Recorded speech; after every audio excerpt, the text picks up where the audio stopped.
Hi, it's Michelle, and I just want to walk you through some of my pictures from my CMC Arthroplasty.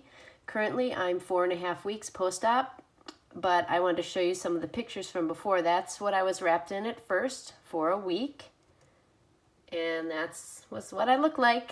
Hard to get clothes over that thing, but I managed somehow. I had an ingenious invention. I ordered this elevation sling from Amazon, and I kept my arm elevated by hanging it from a coat rack as I walked around the house.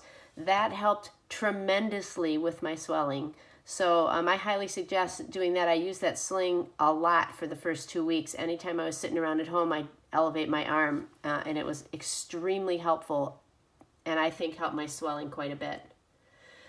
That's how swollen my fingers were at first. I couldn't wear my wedding ring for 3 weeks.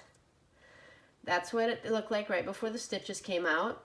2 incisions at the base of the thumb and up on the forearm where they took the flexor carpi radialis tendon to use for the surgery. That was my new splint that I got after the cast came off so that I could at least remove it to take a shower. That's what my arm looked like before the stitches came out. So I have some surgical pictures, FYI, if you don't like gross things, but I think they're extremely interesting. This is the base of the thumb and the trapezium, which is full of arthritis, and they're getting ready to take the trapezium out. That's the hole where the trapezium was, so that is what causes so much pain at the base of your thumb. So they shave off the base of your thumb and take out the trapezium. That tendon in there is the tendon they will use to do the reconstruction after they cut it from the forearm. There's where the tendon was cut, and they pulled it through that hole, and they're starting to prepare it to stabilize the thumb. Interesting fact, they put the thumb in some traction during the whole surgery. That's what that Chinese torture device is. Following that, they loop the tendon through the base of the thumb to stabilize the thumb. That's still looping the tendon.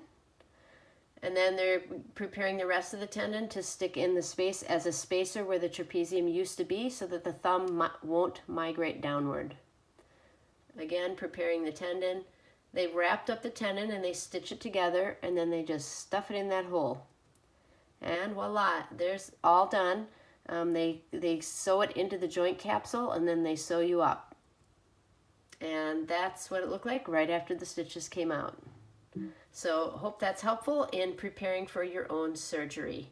I find those pictures extremely interesting.